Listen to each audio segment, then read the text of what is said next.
I opened the doors to my dream and felt the silence echo back at me.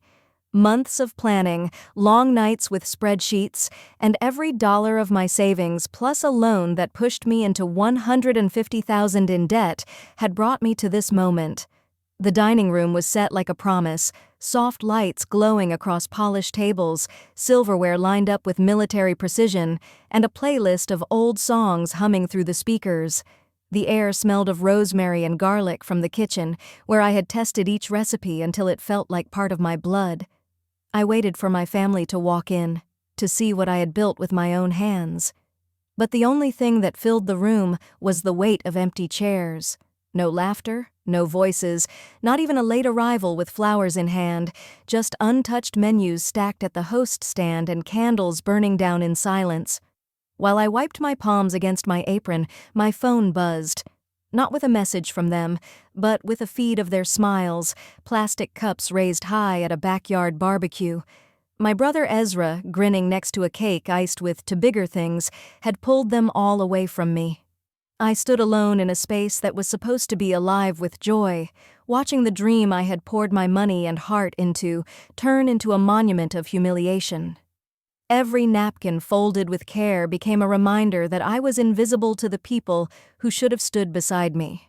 And when the last candle guttered out, the only message from my father appeared. "We need to discuss the restaurant." The hours ticked by, and my phone stayed silent. No call from my mother, no message saying they were running late, not even a small bouquet dropped at the door. The only glimpse of my family came through Ezra's Instagram story.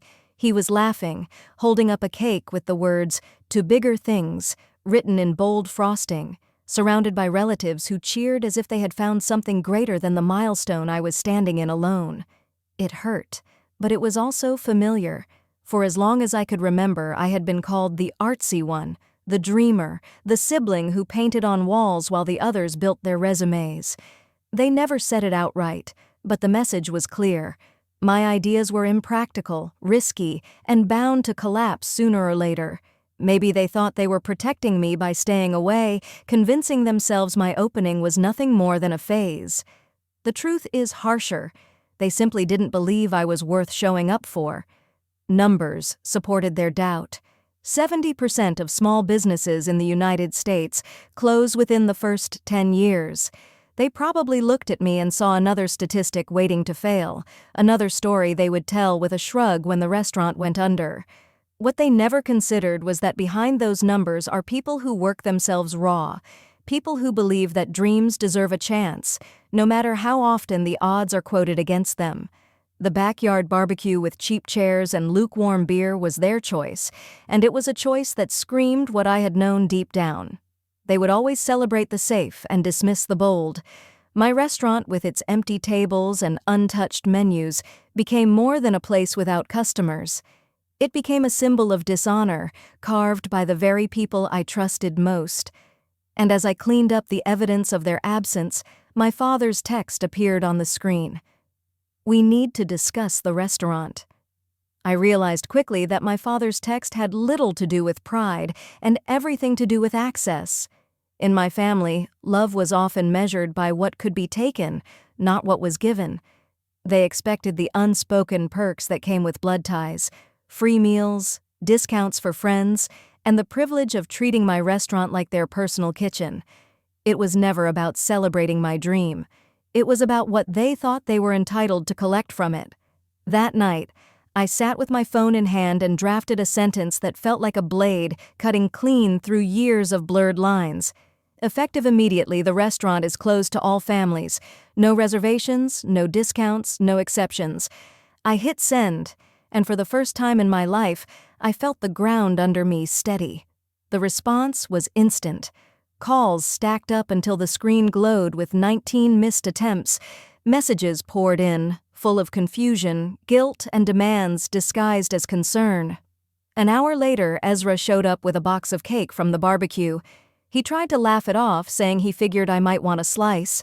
His blazer smelled of smoke and cologne, his smile stretched thin. I stood in the doorway and let him talk, but when he paused, I spoke quietly. "It is not about cake, it is about respect." The words hung in the air heavier than any argument. For once, I did not explain myself. I simply let the silence do what years of excuses never could. The calls did not stop, but when my father finally reached me, his tone had shifted. He spoke about potential, about how now might be the right time for him to invest. The words sounded generous on the surface, but the catch was clear. He wanted equity. He wanted control dressed up as support.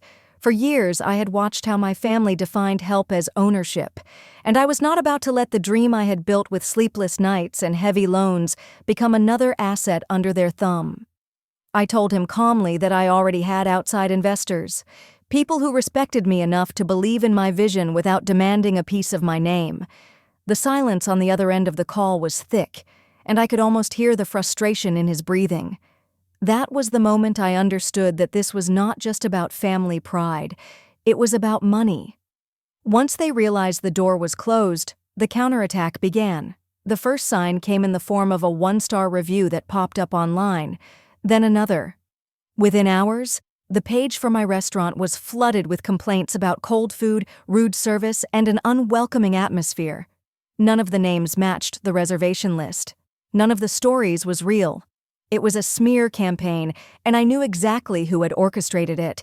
Fake reviews have been estimated to cost American businesses close to $3 billion each year, and now I was staring at the digital version of a battlefield where my reputation was the target.